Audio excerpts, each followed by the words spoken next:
Okay, we're going to move on to the next lightning talk on the topic of building a retention department as a development agency. So building a retention department as a development agency. We have Nihar Kulkarni, CEO of Roswell Studios. So very excited to welcome him to the stage. Round of applause. Thank you. All right, let's get this started. Can you guys hear me okay? Hello? Yeah, good to go? All right, cool. Let's get this started. My name is Nihar Kulkarni. I'm actually the managing director and one of the partners at Roswell. My best friend is actually the CEO. We're going to get all of that in a second. Let me see. Okay. Roswell NYC, building a retention marketing department. Before we get started, I do want to give a couple shout outs. Rachel Jacobs, where are you? Rachel Jacobs, she's here somewhere. Big round of applause for her. She's done a fantastic job bringing us all together. If you're an agency here and you haven't started working with Rachel, you need to do it.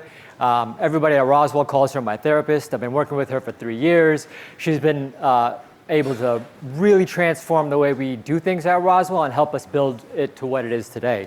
Roswell, if you guys don't mind standing up, I have James Roberts right here, who's our Senior Director of Strategy Business Development. I have Ryan Ello, our Associate Director of Retention Marketing, and Marie Antoinette is somewhere here. She's in the back, our Executive Assistant. Hands up or stand up if you're a tech partner. All right, great. Everybody who saw that, if you do not know who these people are by the time you have left, you have not done your job here. This week is all about partnerships and understanding the importance of them. And these people are here to meet you. You're here to meet them. Make sure you do that. Next, I want to know who's here from an agency. Please stand up or raise your hand. And put your hands down or sit down if, keep those hands up, sorry. Put your hands down if you do not have a retention marketing department. Okay, so for those of you who put your hands down, I'm going to ask you, why don't you have a retention marketing department? Shout it out. Focus. Okay. Anything else? Anybody? Okay. All right. Anything else? Too much what? Too much other work. Got it. Okay. But one thing I want to explain to you all is that, having a retention marketing department is critical for so many different reasons. And I'm willing to guess that those of you who have an agency probably didn't know how to run an e-commerce agency when you first started. Right? So what's stopping you from actually starting your own retention marketing department? Probably some sort of fear, which I totally get. I had the same thing. But I harken back to a story that has impacted my life tremendously, is that how I learned how to swim. I was about 3-4 years old, and I was super cranky, and I was at the pool, and my dad decided that, hey, I'm just going to do what I do best, and he just kind of threw me in the pool. Started stressing, started spazzing. I thought I was going to drown. I started cursing, all this other stuff. And then a magical thing happened. I just took a deep breath, and I relaxed.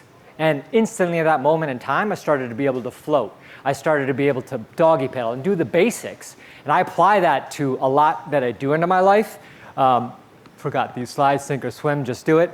I apply that to a lot in my life, because ultimately you're going to be in situations where you're not going to know how to do something. Retention marketing might be that. So what I'm asking you to do is if it is something that you're thinking about or wanting to do it or even have a notion about, throw yourself in the pool or have somebody else do it for you. You're going to thank me for it later.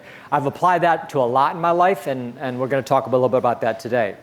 So how do we do it at Roswell? Well, a little bit of background on who am I. I originally came from the music business. I worked in the music business for about 13 years. I worked at Bad Boy Records for about 4 years for Puff. I ran my own artist management agency for a few years, and then after that was at Universal Republic. But I saw myself at the intersection of two dying industries, record labels and radio promotion. Who listens to the radio anymore? Put your hands in the air. Exactly. No one's running to the radio at 7 to listen to Hot 7 at 7 anymore. That's just a joke. So I saw myself, and I was trying to figure out how I was going to progress in my life. And again, I had to jump in the pool. Somebody had to throw me in the pool. So I did that, and I tried to get a job at Spotify, not Shopify, but Spotify. And at the time, though, I had applied for jobs all throughout the job boards and whatnot. I didn't even get a single interview, callback, nothing. And I said to myself, what am I doing wrong here? And my best friend, who I'm blessed to be a partner with right now, I was the best man at his wedding, and one of the bridesmaids for his wife actually was a recruiter at Spotify. So I reached out to her and I said, hey, what am I doing wrong here? And she said to me, Nihar, you have a great resume if you want to work in music, but you have to understand, these are not music companies. They're tech companies. They're hiring engineers. They're hiring global strategists. They're hiring people that understand that. The music industry jobs are far and few between. So I thought to myself, well, what am I going to do with my life, right? But then she said to me something that changed my life. She said, why don't you go work with Hugh, my best friend, for a couple of months? You'll have some tech experience on your resume, and then you can dive right back in. So, great idea. A month later, we ended up deciding that, hey, this could be something at Roswell. I ended up staying, and here we are, about, 10 years later, and Roswell was, initially at the time, it was 4 people and me, right? It was in a room that basically looked and smelled like a dorm room, but we built it now to a team of 40 people. We have 70 merchants on our roster. We have a creative division. We have an engineering division. We have a growth division. And yes, I'm bragging, but I'm on stage so I can do what I want, right? Moving on from there, I want to talk a little bit about partnerships, which is, I don't know what the hell I'm doing.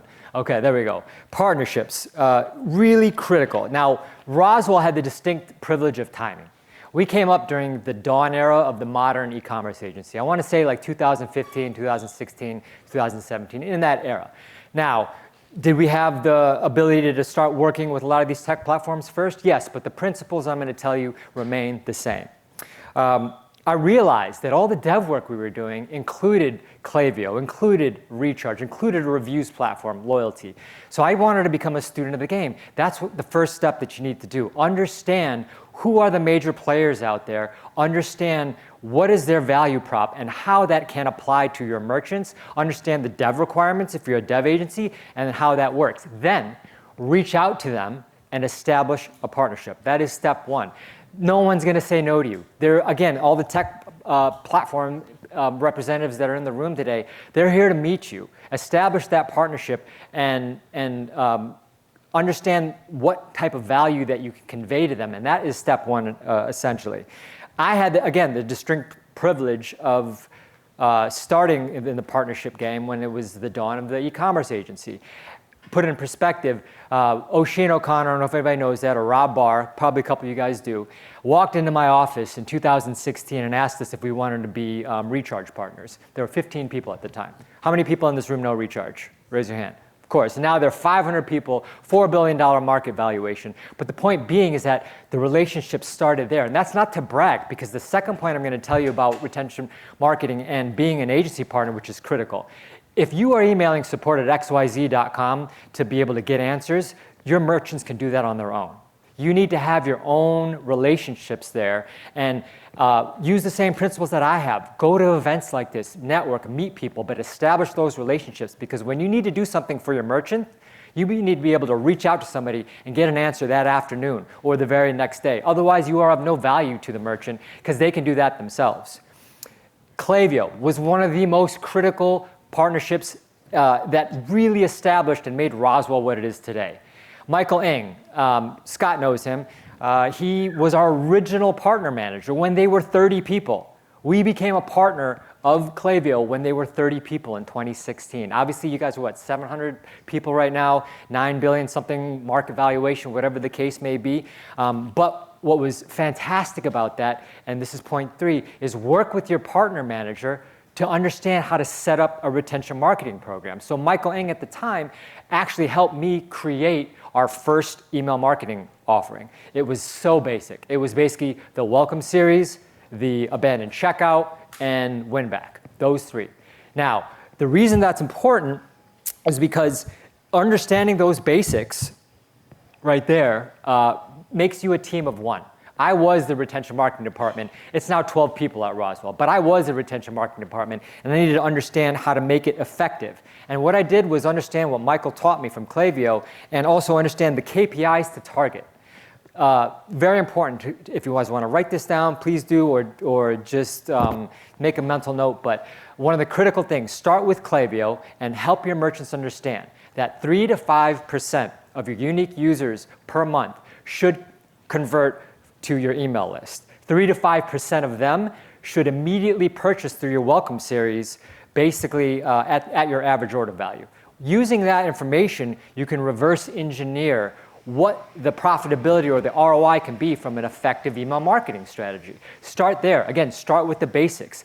Because a merchant doesn't want you to sell them Klaviyo. They don't want you to sell them email marketing. They want you to sell them what you can do with email marketing, the value, the delivery. And understand that, because that's what I'm going to talk about a little bit later on when you're selling a retention marketing department, is take the word sales out of your lingo. James Roberts, I introduced him earlier. He's our Senior Director of Strategy and Business Development. Yes, he does sales, but we don't talk about that because a merchant does not want to hear the word sale come out of your mouth. They want to understand the word value. What value are you providing to them? There's thousands of agencies out there, but why should they value you? And that's a critical thing to understand. With Recharge, it was the same. We wanted to go in there and we understood that Recharge at the time was just subscription, but has grown to become a retention platform, ranging from subscriptions to memberships to bundling to far more that they have in the roadmap. But understand your tech platform's products and be able to understand how to sell it, but most importantly, understand LTV. Who knows the equation to LTV in this room? Raise your hand. 2 people, 3 people? You guys are here listening to retention marketing talk. You don't know the definition of LTV? All good, I'm just joking. But LTV, as we define it at Roswell, very simple, and it's very psychological. It makes sense. It's all the money you're going to make on a customer or a group of customers before they pass away. Morbid, I know, but that's what it is. It's defined as average order value multiplied by frequency of purchase, multiplied by the average lifespan of a customer on your site. Why is that important? Because it is the real conveyor of the value of the business. If you have 1,000 customers and their LTV is $100, you know your business is worth $100,000. It's very important. It's what investors look at. It's what acquisition acquirers rather look at. LTV is king.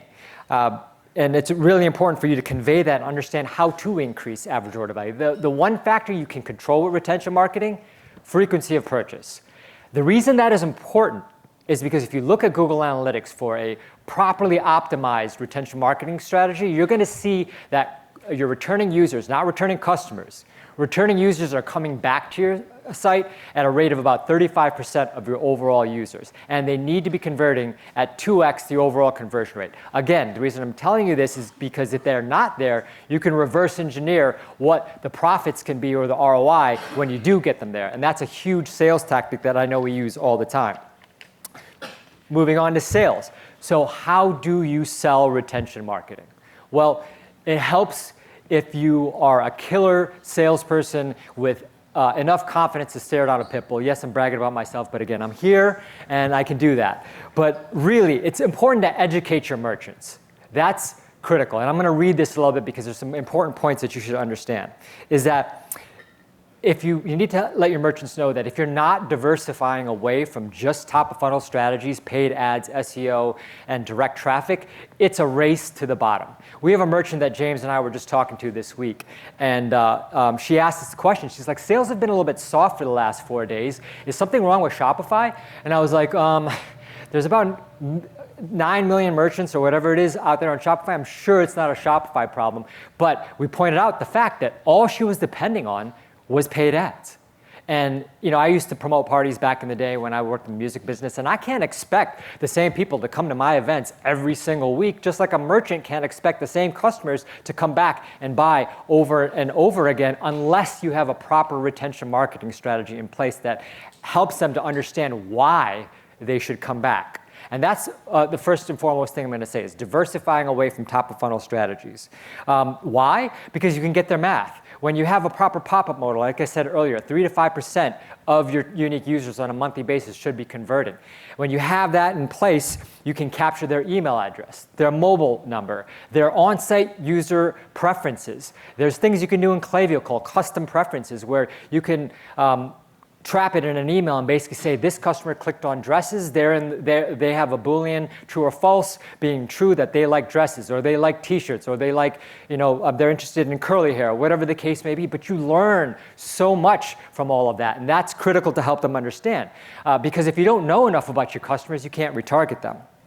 The next thing to know, when customers give you their email address or their mobile number, they're asking you to call them. They're asking you to text them. They're asking you to email them. It's like dating. When somebody gives you their number, in this case, don't wait 3 days to call them, but this case, immediately email them back or call them. Get them to a welcome series. You're going to see the return on investment. That's critical for them to understand. And remind your merchants, again, 30 to 35% of your overall users should be returning users, converting at 2x the overall conversion rate. Moving on from here, email and SMS, just the tip. If it didn't fit the tip of the iceberg, so if you're thinking something else, that's on you guys. But the email and SMS really is just the tip of everything that you're doing right now.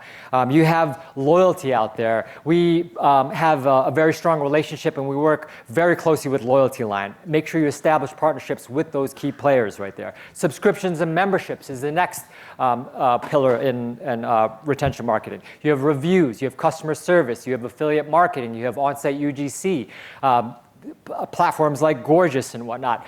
Make sure you establish those partnerships, because retention marketing is not just email and SMS. You want to bring customers back to your site using email and SMS, but then have them see a positive and sometimes negative reviews. Believe it or not, negative reviews do help because it makes your brand seem real. Make sure that the customer service is on point through Gorgeous, and make sure that the integrations are in place so that all of them work together. Understand and develop your own tech stack.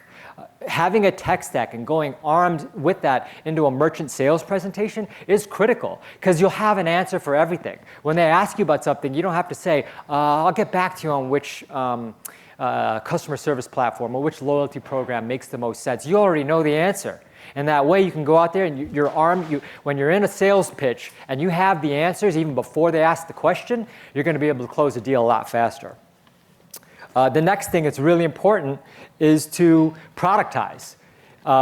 Packages equal profits. It's really important that once you master your tech stack, create a Klaviyo migration package, create a Klaviyo starter package, create a Loyalty Line starter package, create a subscription starter package. All of this together, because again, when you're in the sales process, you have what I told you about earlier, the ROI that you can project, but now you actually have the execution plan in place to explain them how it's going to be able to come to life.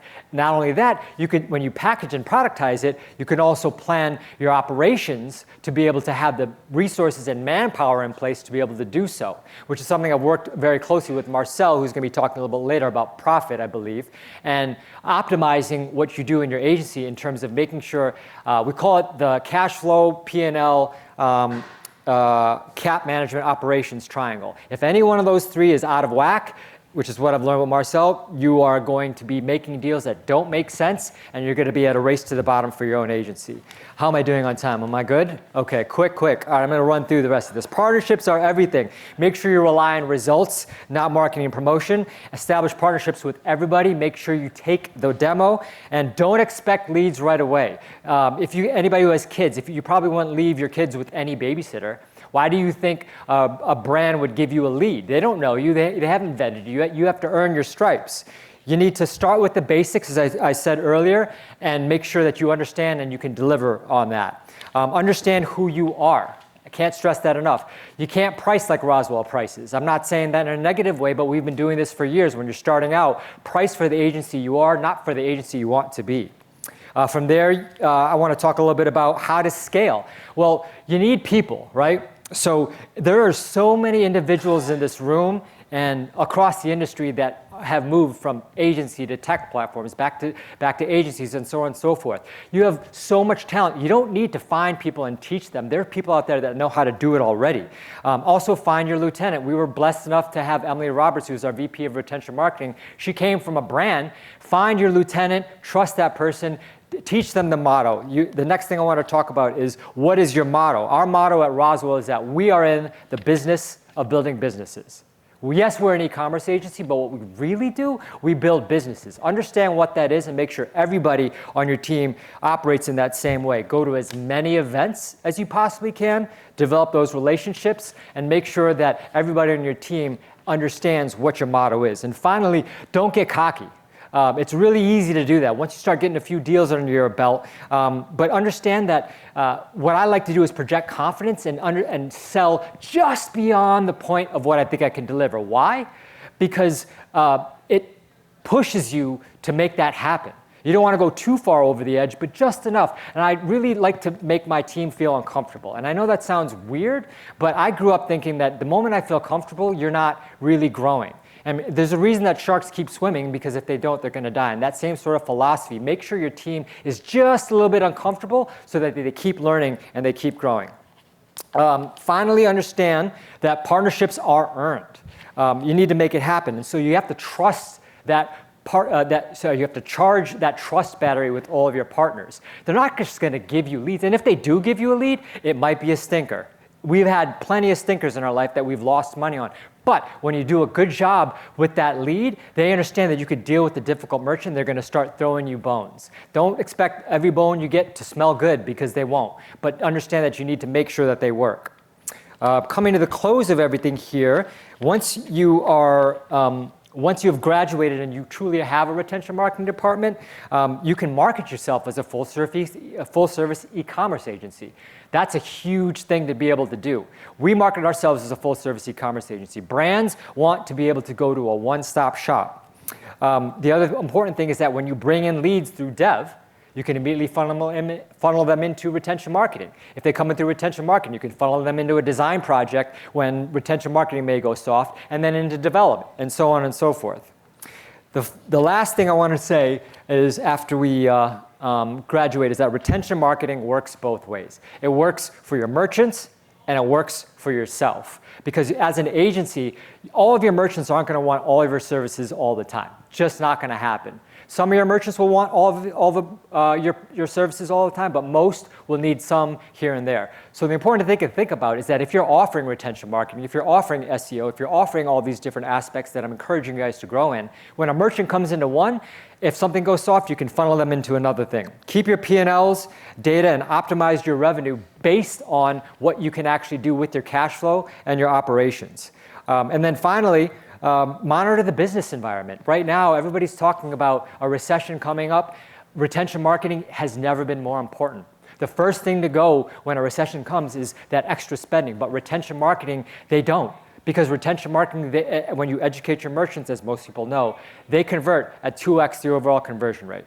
And the last thing I'm going to leave you with, that I've learned, again, like I said in the beginning, if you're afraid or you have any concerns, talk to me and I'll help you, and I'll just throw you in the pool. Thanks everybody for listening. I appreciate it. And talk to you soon. Thanks, Nihar. Appreciate you. All right, we've got one more session before lunchtime. If not, I'm going to eat the microphone.